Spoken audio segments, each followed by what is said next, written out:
So then let's consider first of all, what is a mind in the grip of vicious circles? Well, one of the most obvious instances that we all know is the phenomenon of worry. The doctor tells you that you have to have an operation.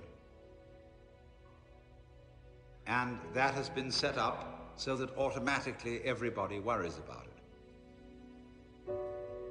But since worrying takes away your appetite and your sleep, it's not good for you. But you can't stop worrying, and therefore you get additionally worried that you are worrying. And then, furthermore, because that is quite absurd, and you are mad at yourself because you do it, you are worried because you worry because you worry. That is a vicious circle. So now, can you allow your mind to be quiet? Isn't it difficult? Because the mind seems to be like a monkey, jumping up and down and jabbering all the time. Once you've learned to think, you can't stop. And an enormous number of people devote their lives to keeping their minds busy and feel extremely uncomfortable with silence. When you're alone, nobody's saying anything, there's nothing to do. There's this worry, this lack of distraction. I'm left alone with myself, and I want to get away from myself. I'm always wanting to get away from myself. That's why I go to the movies, that's why I read mystery stories, that's why I go after girls or anything that you do, or get drunk or whatever.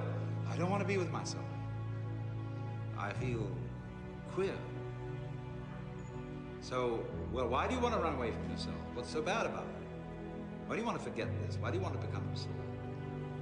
Because you are addicted to thoughts. This is a drug, a real dangerous one. Compulsive thinking, going on and on and on and on and on all the time.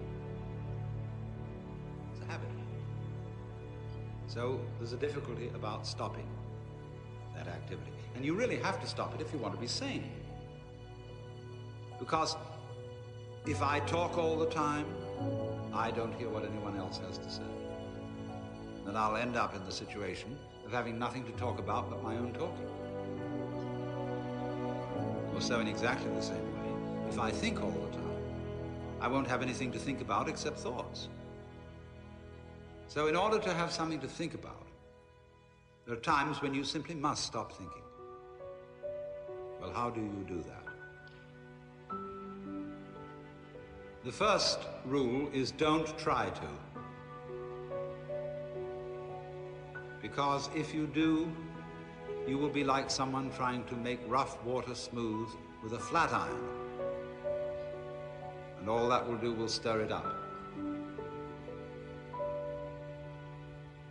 So in the same way as a muddy, turbulent pool quiets itself when left alone, you have to know how to leave your mind alone.